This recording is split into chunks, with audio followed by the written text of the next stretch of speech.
In a quiet, sleepy town nestled between rolling hills and dense forests, life moved at a slow pace. Everyone knew each other's names, the local diner was the heart of social gatherings, and secrets were as rare as snow in summer. Until one explosive scandal shattered the calm facade forever. At the center of this storm stood Officer Mark Dawson, a man whose reputation preceded him like a shadow too dark to ignore. For over 2 decades he had worn his badge with pride, but behind the uniform lay a troubling personality that made many uneasy. His name was often whispered in hushed tones among the black residents of the town, who bore the brunt of his prejudice and cruelty. Mark wasn't just any officer, he was infamous for his sharp tongue and even sharper temper. During traffic stops, he would mutter insults under his breath, making drivers feel small and powerless. If someone dared question his authority, he didn't hesitate to use excessive force, twisting arms or slamming people against their cars without cause. Complaints about him piled up over the years, some written formally, others shared quietly among friends, but nothing ever stuck. Internal investigations always seemed to fizzle out before reaching any real conclusion. Some said it was because Mark had connections within the department. Others believed no one wanted to stir the pot. Whatever the reason, Mark continued his behavior unchecked, growing bolder with each passing day. Meanwhile, Police Chief Robert Hamilton tried his best to keep the peace, not only in the town but also within his own ranks. A tall, broad-shouldered man with graying hair and a steady demeanor, Robert prided himself on maintaining order. He was respected by most, though not everyone agreed with his leadership style. What few people realized, however, was that beneath his professional exterior lay a personal secret. Robert was having an affair with Lisa Carter, a charming and intelligent businesswoman who owned a popular boutique downtown. Their relationship had started innocently enough. A chance meeting at a charity event turned into coffee dates, which eventually blossomed into something deeper. But both knew the stakes if their romance came to light. Robert's marriage would crumble, and Lisa's reputation might suffer irreparable damage, so they kept things discreet, meeting only when they were sure no one was watching. One evening, fate intervened in ways neither Robert nor Lisa could have anticipated. After closing her shop early, Lisa met Robert at a cozy cafe on the outskirts of town.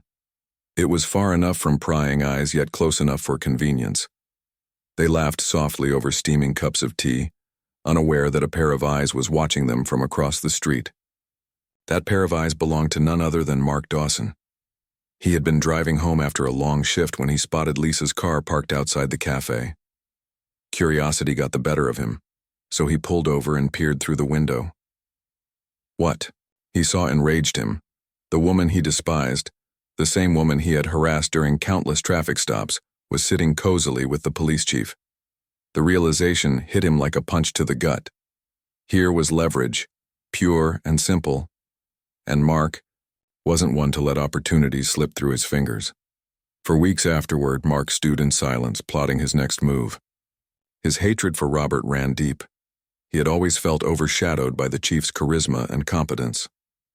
To make matters worse, rumors circulated that Robert might be promoted to a higher position soon, leaving Mark stuck in the same dead-end job he'd held for years.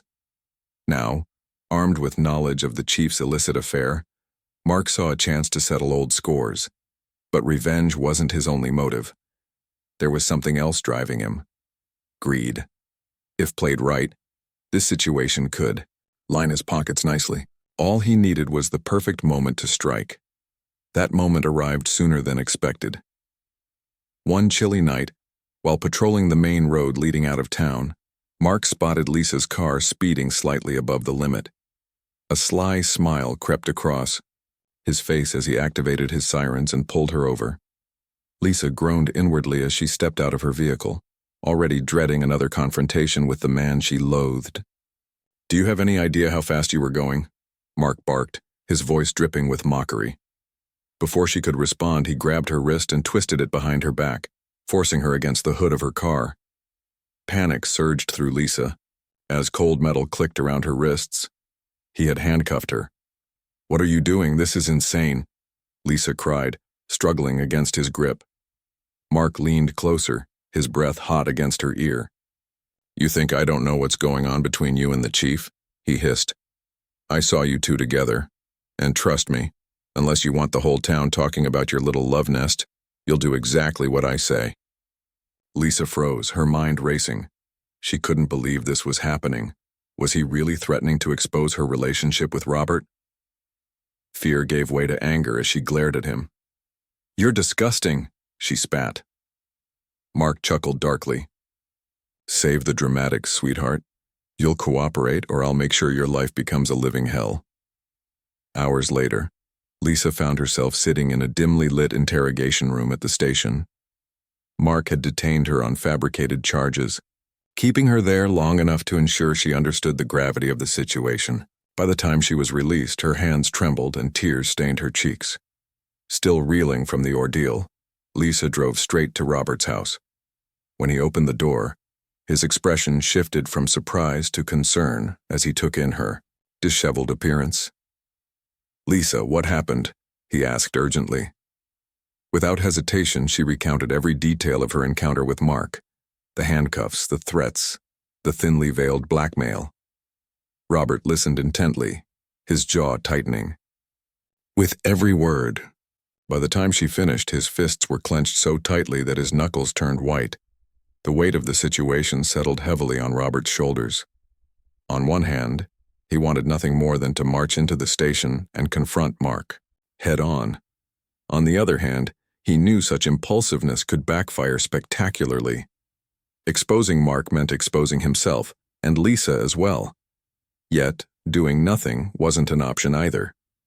As much as he hated to admit it, Mark held all the cards, for now. After a long pause, Robert finally spoke. "We need evidence," he said firmly. "Something concrete we can use against him." Lisa nodded, determination replacing fear in her eyes. Together, they devised a plan. From that moment on, Lisa would play along with Mark's demands, secretly recording every interaction. It was risky, but it was their only shot at bringing him down. Over the following days, tension simmered beneath the surface of the town. Mark grew increasingly bold, calling Lisa frequently to remind her of his ultimatums. Each time, she complied outwardly while documenting everything. Meanwhile, Robert worked tirelessly behind the scenes, gathering allies within the department who shared his disdain for Mark's behavior. Slowly but surely, the pieces began falling into place. Unbeknownst to Mark, his downfall was already in motion. And so the stage was set for a showdown that would change the town and its people forever. The days following Lisa's harrowing encounter with Mark Dawson were filled with a mix of fear, anger, and resolve. For Lisa, every phone call or knock on the door sent her heart racing, wondering if it was Mark coming to tighten his grip on her life. Robert, too, found himself unable to focus on anything else. The weight of the situation pressed down on him, not just as a police chief but as a man who cared deeply for Lisa. Together, they knew they had to tread carefully. Mark was cunning, dangerous, and desperate enough to do anything to protect himself.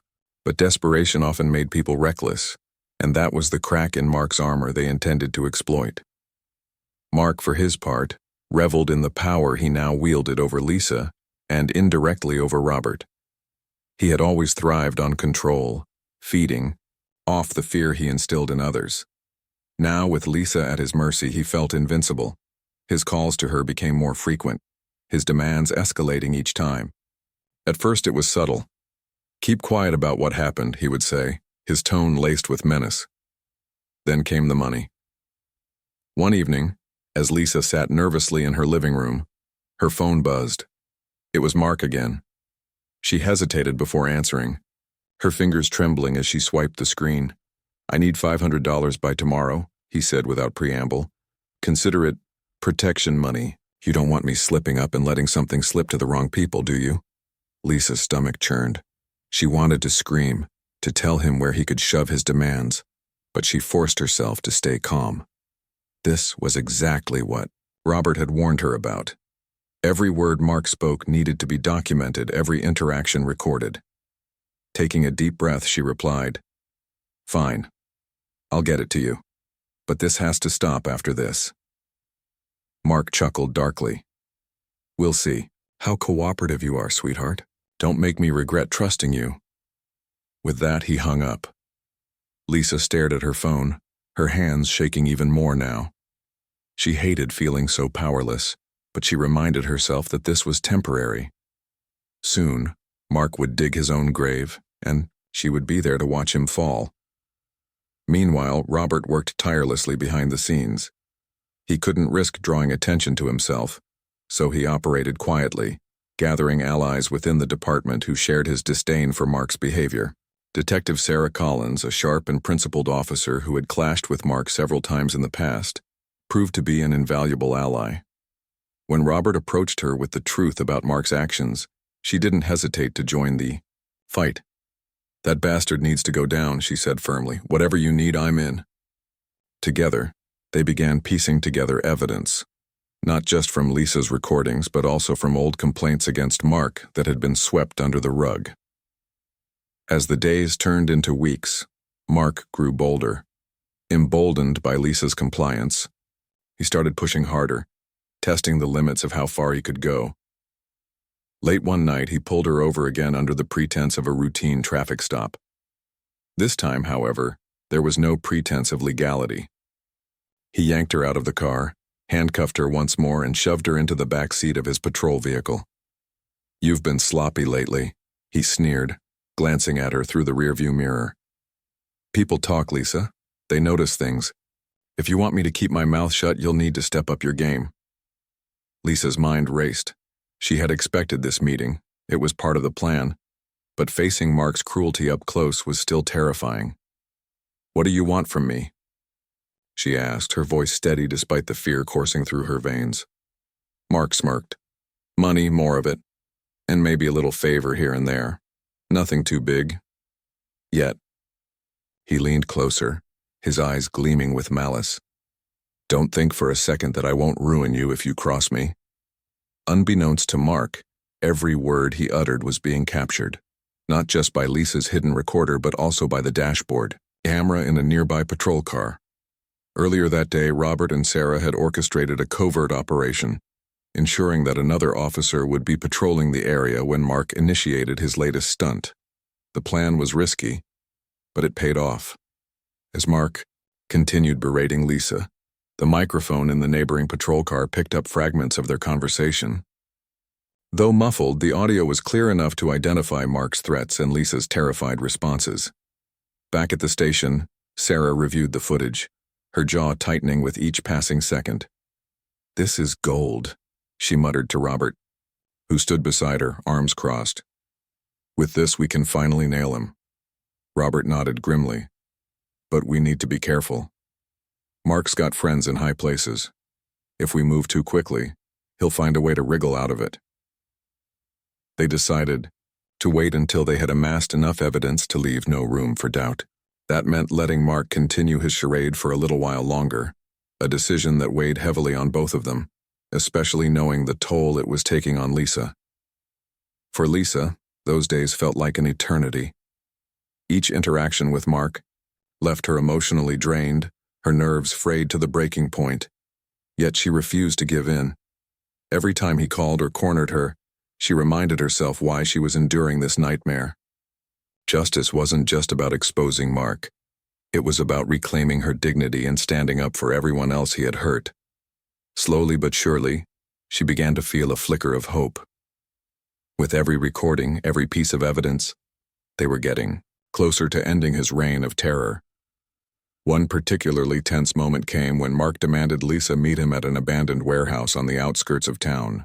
Alone, he specified, his tone leaving no room for negotiation. Lisa's blood ran cold. The thought of going to such an isolated location terrified her, but backing down wasn't an option. She informed Robert immediately, and together, they devised a plan.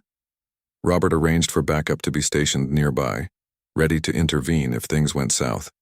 Armed with her recorder and a newfound determination, Lisa drove to the warehouse, her heart pounding with every mile. When she arrived, Mark was waiting for her, leaning casually against his patrol car. In the dim light, his silhouette looked almost sinister. "Took you long enough," he said, his voice dripping with mockery. Lisa stepped out of her car, clutching her purse tightly. "What do you want, Mark?" she asked, her voice steadier than she felt. He circled her slowly, like a predator sizing up its prey. "Just making sure you understand the stakes," he replied. "Cross me and you'll regret it. Play along, and maybe I'll let you off easy." Before Lisa could respond, headlights pierced the darkness as two unmarked cars sped into view. Robert and Sarah emerged, flanked by uniformed officers. Mark froze, his smug expression faltering for the first time. "What the hell is this?" he snarled, backing away. Robert stepped forward, his gaze unwavering. "It's over, Mark. We know everything." For a brief moment, Mark looked like a cornered animal, his eyes darting wildly between the officers surrounding him. Then, realizing escape was futile, he raised his hands in surrender. As Mark was led away in handcuffs, Lisa exhaled a breath she hadn't realized she'd been holding. Tears streamed down her face, not of sadness but of relief. It was finally over. The man who had tormented her for weeks was gone, and with him, the shadow of fear that had loomed over her life. But this victory wasn't just hers. It belonged to everyone who had ever suffered at Mark's hands. As she watched the patrol car disappear into the distance, Lisa felt a sense of vindication wash over her. Justice might have been delayed, but it had not been denied. In the days that followed, news of Mark's arrest spread like wildfire through the town. Residents gathered in small groups, discussing the scandal in hushed tones. Some expressed shock, while others admitted they weren't surprised. Complaints about Mark had circulated for years, but few had dared to speak out.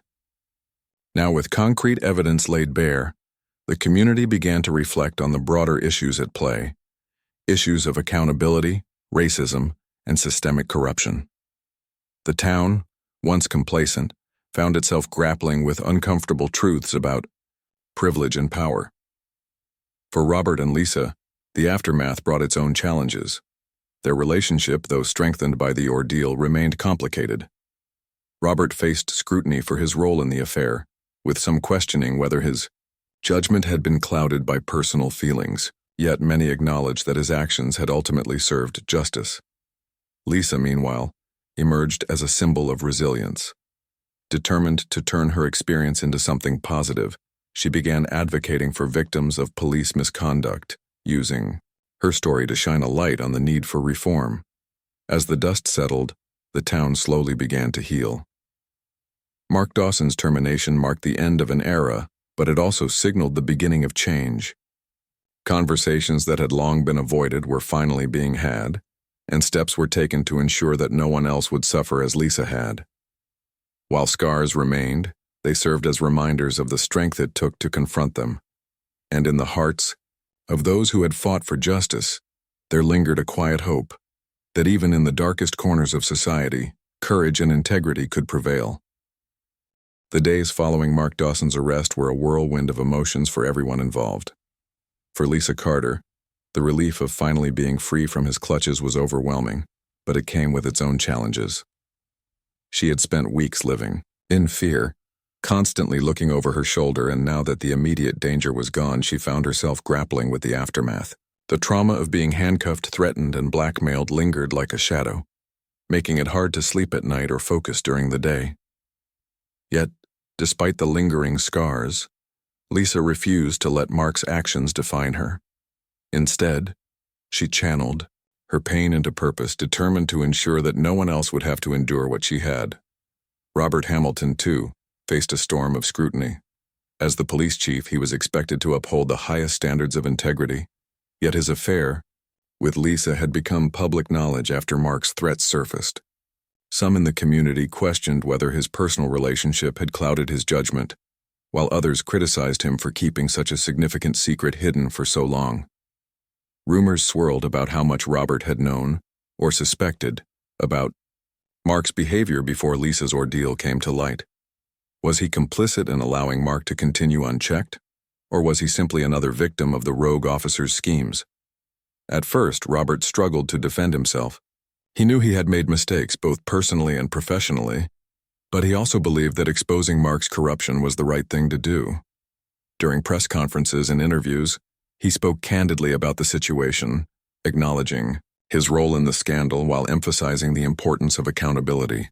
"I failed," he admitted during one particularly tense meeting with the city council.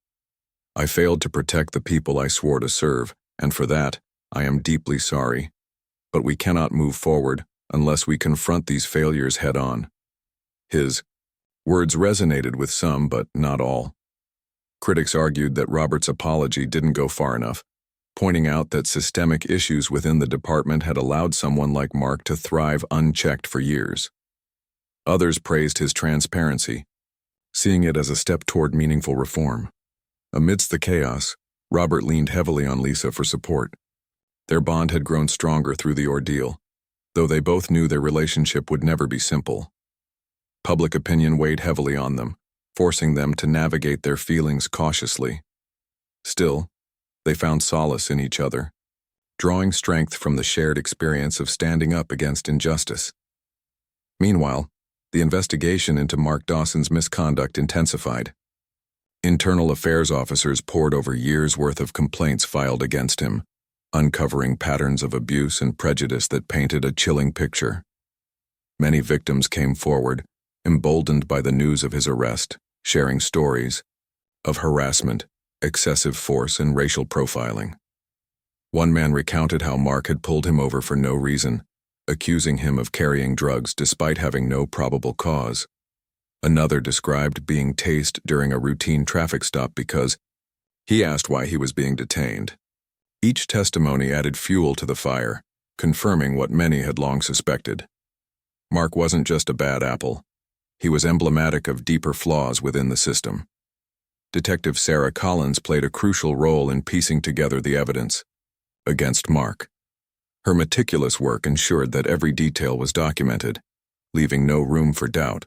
She reviewed body cam footage, analyzed audio recordings, and cross-referenced financial records to trace suspicious transactions linked to Mark's extortion attempts. What emerged was a damning portrait of greed and malice. It turned out that Mark had been extorting money not only from Lisa, but also from other residents who feared retaliation if they reported him. His bank statements showed unexplained deposits totaling thousands of dollars, further cementing the case against him. As the evidence mounted, the town braced itself for the inevitable trial. News outlets across the region picked up the story, turning it into a national conversation about police accountability and racial bias. Protesters gathered outside the courthouse, holding signs that read, "Justice over corruption," and "No more silence." Some demanded stricter regulations for law enforcement agencies, while others called for an end to qualified immunity, a legal doctrine that often shielded officers from liability in misconduct cases. The case had struck a nerve, igniting debates about power, privilege, and the urgent need for reform. Lisa became an unexpected figurehead in this movement. Though initially reluctant to step into the spotlight, she realized her voice carried weight. At a local rally organized by activists, she stood before a crowd of hundreds, her hands trembling slightly as she held the microphone. "I'm here today not because I want to relive my nightmare," she began, her voice steady despite the nerves coursing through her, "but because I believe that silence is complicity. We cannot allow men like Mark Dawson to hide behind badges and uniforms. We must hold them accountable, not just for our sake, but for future generations." Her speech earned thunderous applause, and soon afterward, media outlets began reaching out to interview her. Lisa hesitated at first, wary of becoming a public figure, but ultimately agreed to share her story. In doing so, she hoped to inspire others to speak out against injustice. Her courage resonated deeply, especially among women and minorities who had felt powerless in the face of systemic oppression. Letters poured in from strangers thanking her for giving them hope, and organizations dedicated to police reform invited her to join their efforts. Slowly but surely, Lisa transformed her pain into advocacy, using her platform to push for change. Back at the police station, tensions simmered as officers grappled with the fallout from Mark's arrest. Some felt betrayed, unable to reconcile the image of their colleague with the monster portrayed in the headlines. Others expressed relief, admitting privately that they had long suspected something was off about Mark, but lacked the courage to report it. Morale plummeted as internal investigations expanded, casting suspicion on anyone remotely associated with him. Even those with clean records found themselves under scrutiny, creating an atmosphere of paranoia and mistrust. Robert worked tirelessly to restore faith in the department, implementing sweeping reforms aimed at increasing transparency and accountability. He mandated regular training sessions on implicit bias and de-escalation techniques, ensuring that officers understood the impact of their actions on marginalized communities. Body cameras became mandatory for all patrols, and disciplinary measures were tightened to prevent similar abuses of power in the future. While these changes weren't universally welcomed, some officers grumbled about feeling micromanaged. They signaled a shift toward a more ethical and inclusive approach to policing. Despite the progress, challenges remained. Trust between the community and law enforcement had been fractured, and rebuilding it would take time. Town hall meetings were held to address concerns and foster dialogue, though initial sessions were fraught with tension. Residents voiced grievances about past injustices, demanding answers and assurances that real change was underway. Officers listened intently, acknowledging the harm caused by individuals like Mark while pledging to do better moving forward. It was a painful process but necessary, one that required humility, patience, and a willingness to confront uncomfortable truths. For Lisa and Robert, the journey was far from over. Both continued to heal from the wounds inflicted by Mark's actions, leaning on each other for support as they navigated the complexities of their relationship. They knew their path wouldn't be easy, given the scrutiny they faced, but they were committed to building a future rooted in honesty and resilience. Together, they attended counseling sessions, seeking guidance on how to move forward without letting bitterness consume them. Slowly, they began to rebuild their lives, finding joy in small moments and celebrating the victories, however minor they might seem. In the months that followed, the town began to change. Conversations once avoided were now happening openly, fostering a culture of accountability and reflection. Schools incorporated lessons on civic responsibility and social justice into their curriculums, teaching students the importance of standing up for what's right. Local businesses partnered with advocacy groups to host workshops on diversity and inclusion, creating spaces where marginalized voices could be heard. The ripple effects of Lisa and Robert's fight for justice extended far beyond their personal lives, inspiring a community to confront its flaws and strive for something better. Mark Dawson's trial finally took place 6 months after his arrest. The courtroom was packed with spectators eager to witness the culmination of months of investigation and preparation. Prosecutors presented overwhelming evidence of his misconduct, including video footage, audio recordings, and testimonies from victims. Defense attorneys attempted to argue that Mark's actions were isolated incidents blown out of proportion, but the sheer volume of proof rendered their claims baseless. After days of deliberation, the jury returned a guilty verdict on multiple counts, including extortion, abuse of power, and racial profiling. Sentencing followed swiftly, with Mark receiving a lengthy prison term and a permanent ban from serving in law enforcement. The trial of Mark Dawson was more than just a legal proceeding. It was a reckoning for the entire town. For weeks, the courtroom became a stage where truths were laid bare, exposing not only Mark's crimes but also the systemic failures that had allowed him to operate unchecked for so long. Each day brought new revelations, each testimony another piece of the puzzle that painted a grim picture of abuse, prejudice, and corruption. The prosecution meticulously built its case, presenting evidence that left no room for doubt. Video footage showed Mark's aggressive behavior during traffic stops. Audio recordings captured his vile threats against Lisa, and financial records revealed suspicious deposits tied to his extortion schemes. Among the most powerful moments of the trial were the testimonies from victims who had suffered at Mark's hands. One by one, they took the stand, their voices trembling with emotion as they recounted their experiences. A young black man named Jamal spoke about being pulled over repeatedly for no reason, subjected to invasive searches and verbal harassment. He treated me like I was less than human, Jamal said, his voice breaking. Every time I saw his patrol car, my heart would race because I never knew what he might do next. Another witness, an elderly woman named Margaret, described how Mark had arrested her son on trumped-up charges after she refused to pay him off when he ticketed her for parking violations. Her son spent 2 nights in jail before the charges were mysteriously dropped, a clear sign, prosecutors argued, of Mark's pattern of intimidation and manipulation. As the days wore on, the defense team struggled to mount a coherent counter-argument. Their attempts to portray Mark as a misunderstood officer doing his best under difficult circumstances fell flat in the face of overwhelming evidence. When cross-examining witnesses, they resorted to nitpicking minor details, hoping to cast doubt on the prosecution's narrative. But even these efforts backfired, as jurors grew increasingly frustrated with what seemed like desperate tactics to protect a guilty man. By the end of the trial, it was clear that the jury had reached its decision long before deliberations began. When the verdict was finally announced, guilty on all counts, the courtroom erupted into a mix of cheers, tears, and sighs of relief.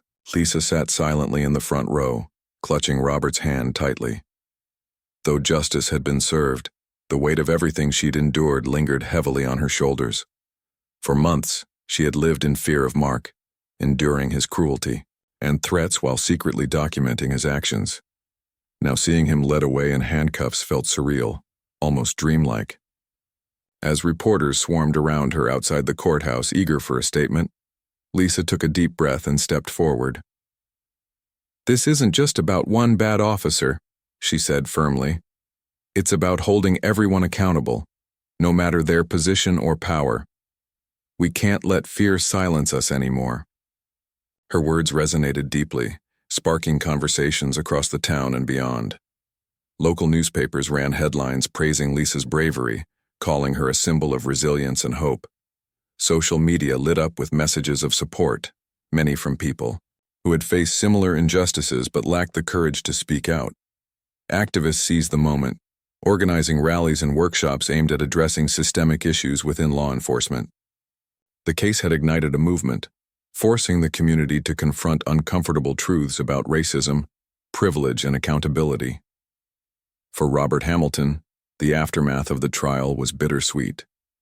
While he felt vindicated knowing that Mark would never harm anyone again, he couldn't escape the criticism leveled at him for failing to act sooner. Some residents questioned whether his leadership had contributed to the toxic environment that allowed Mark to thrive. Others accused him of prioritizing his affair with Lisa over his duty as police chief. These accusations stung, but Robert knew they weren't entirely unfounded. He had made mistakes, serious ones, and he owed it to the community to acknowledge them. In response, Robert doubled down on his commitment to reform. He held regular town hall meetings, inviting residents to share their concerns and suggestions for improving relations between the police department and the community. At first, attendance was sparse with many skeptical of his intentions, but as Robert listened openly and implemented tangible changes, such as establishing a civilian oversight board to review complaints against officers, trust began to rebuild slowly. Officers underwent mandatory training on cultural sensitivity, and de-escalation techniques and body cameras became standard equipment for every patrol. Transparency became the cornerstone of the department's new ethos, with data on arrests, use of force incidents, and citizen complaints published online for public scrutiny. Despite these efforts, challenges persisted. Not all officers embraced the changes willingly. Some grumbled about feeling micromanaged or unfairly targeted. Tensions flared occasionally, particularly when disciplinary action was taken against those found guilty of misconduct.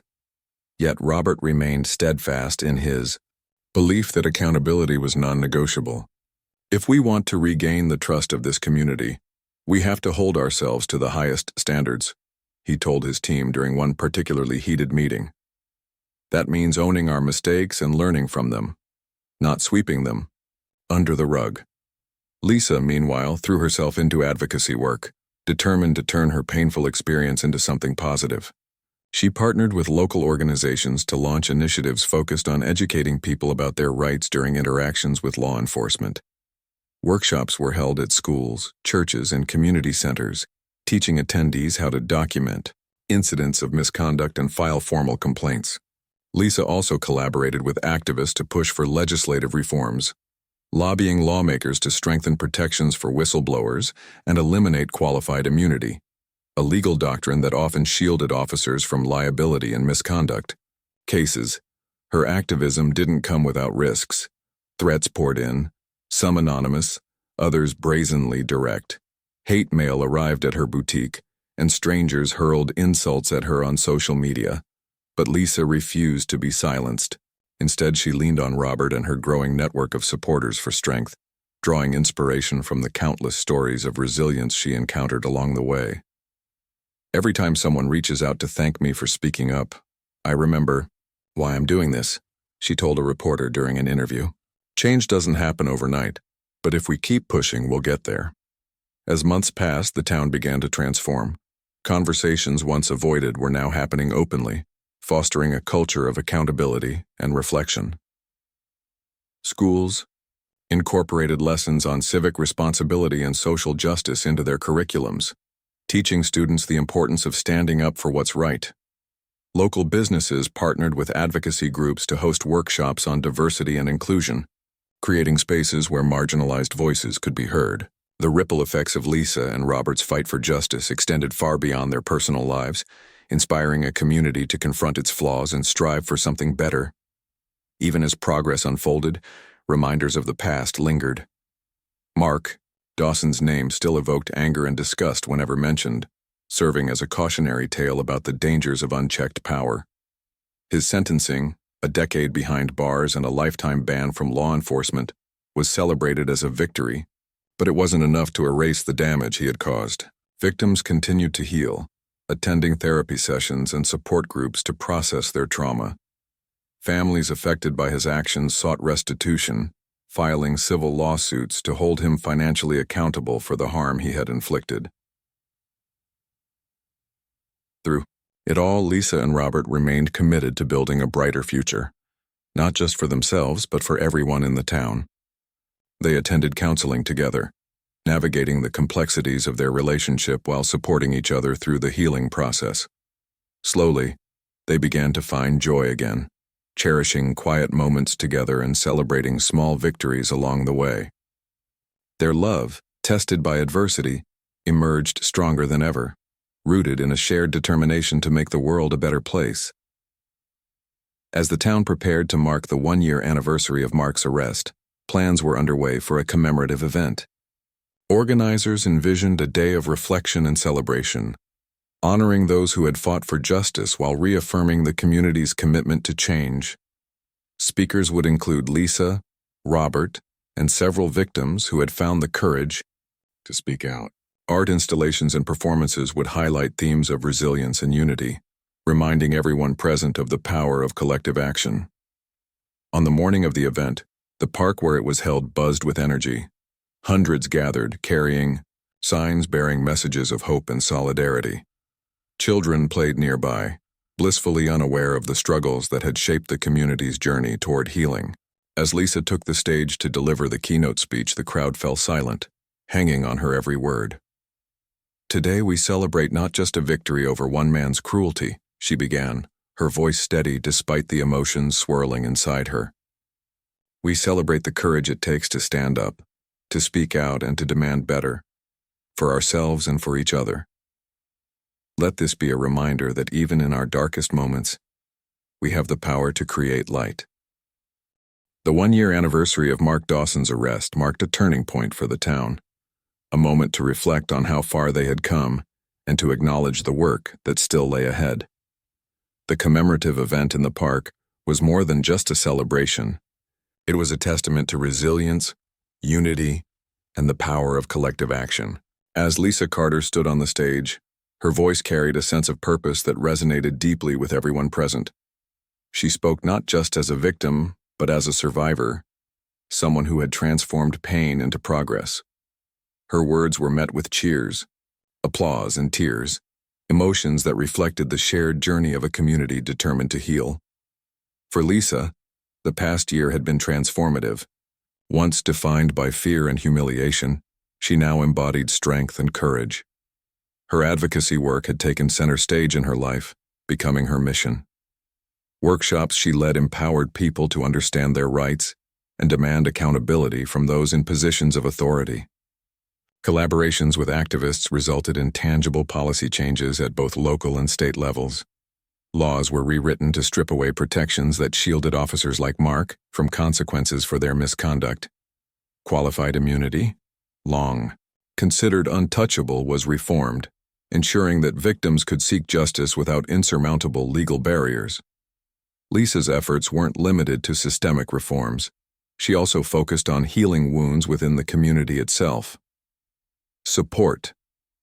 Groups formed under her guidance provided safe spaces for victims of police abuse to share their stories and find solace in knowing they weren't alone. These gatherings fostered connections among individuals who might otherwise have suffered silently. For many, simply being heard validated their experiences and helped them begin the process of recovery. Lisa often reminded participants that speaking out wasn't just about seeking justice, it was about reclaiming dignity and agency. Robert Hamilton, too, underwent significant personal growth during this time. The scrutiny he faced after his affair with Lisa came to light forced him to confront uncomfortable truths about himself and his leadership style. While some criticized him for failing to act sooner against Mark, others recognized his role in exposing the rogue officer's crimes. Regardless of public opinion, Robert remained steadfast in his commitment to reform. He implemented sweeping changes within the police department, prioritizing transparency, accountability, and inclusivity. Officers received regular training on implicit bias, de-escalation techniques, and cultural sensitivity. Body cameras became mandatory, and disciplinary measures were tightened to prevent future abuses of power. Despite these improvements, rebuilding trust between law enforcement and the community proved challenging. Town hall meetings continued to draw mixed reactions, with some residents expressing gratitude while others voiced lingering distrust. Robert listened patiently, acknowledging grievances and pledging to do better. "We're not perfect," he admitted during one particularly heated session. "But we're committed to learning and growing. This is your department, and we exist to serve you." Over time, his sincerity won over skeptics, though scars from years of mistrust would take longer to fade completely. As the months passed, the town began to change, not overnight, but incrementally. Conversations once avoided were now happening openly, breaking down walls of silence that had allowed injustices like Mark's to persist. Schools incorporated lessons on civic responsibility and social justice into their curriculums, teaching students the importance of standing up for what's right. Local businesses partnered with advocacy groups to host workshops on diversity and inclusion, creating spaces where marginalized voices could be amplified. The ripple effects of Lisa and Robert's fight for justice extended beyond their immediate circle, inspiring a broader movement toward accountability and equality. Even as progress unfolded, reminders of the past lingered. Mark Dawson's name remained etched in memory, synonymous with cruelty and corruption. His sentencing, a decade behind bars and a lifetime ban from law enforcement, was celebrated as a victory, but it couldn't undo the damage he had caused. Victims continued to grapple with trauma, attending therapy sessions and support groups to process their experiences. Families affected by his actions sought restitution, filing civil lawsuits to hold him financially accountable for the harm he had inflicted.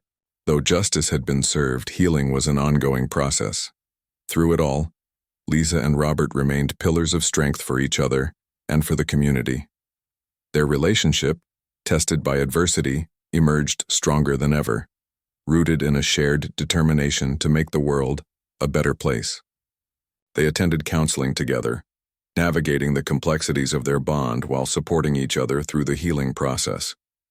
Slowly, they began to rediscover joy, finding comfort in small moments and celebrating victories, no matter how minor they seemed. Love, forged in the crucible of hardship, proved unbreakable.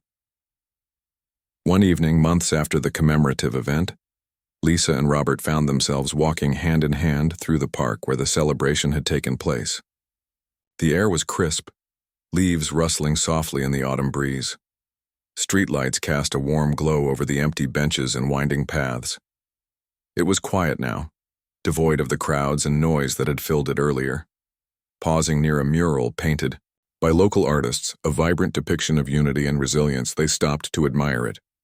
Colors blended seamlessly, symbolizing the diverse threads that wove the fabric of their community. "You know," Lisa said softly, breaking the silence, "I never thought I'd see something like this happen here. Not in our little town." Robert nodded, squeezing her hand gently. "Me neither," he replied. "But look at us now, we've come so far." Lisa smiled, her gaze fixed on the mural. "It's not perfect. There's still so much work to do. But seeing everyone come together, it gives me hope." That hope, the belief that even in darkness light can emerge, was what kept them going. It fueled Lisa's advocacy work, driving her to push for further reforms and inspire others to join the fight. It guided Robert's leadership, reminding him that true progress required humility, perseverance, and a willingness to listen. And it united the town, binding its residents in a shared vision of a fairer, kinder future. The legacy of Mark Dawson's downfall wasn't just about punishing one man. It was about dismantling the systems that enabled his behavior. It was about holding institutions accountable and demanding better from those entrusted with power. It was about empowering ordinary people to stand up, speak out, and create change. In the end, it was a story of redemption, not just for Lisa and Robert, but for an entire community. As Lisa and Robert walked back home that night, the stars twinkling above them, they felt a profound sense of peace. The road ahead wouldn't always be smooth, but they faced it together, fortified by the knowledge that courage and integrity could prevail, even in the darkest corners of society. And in the hearts of those who had fought for justice, there lingered a quiet hope that the light they had sparked would continue to shine, guiding others toward a brighter tomorrow.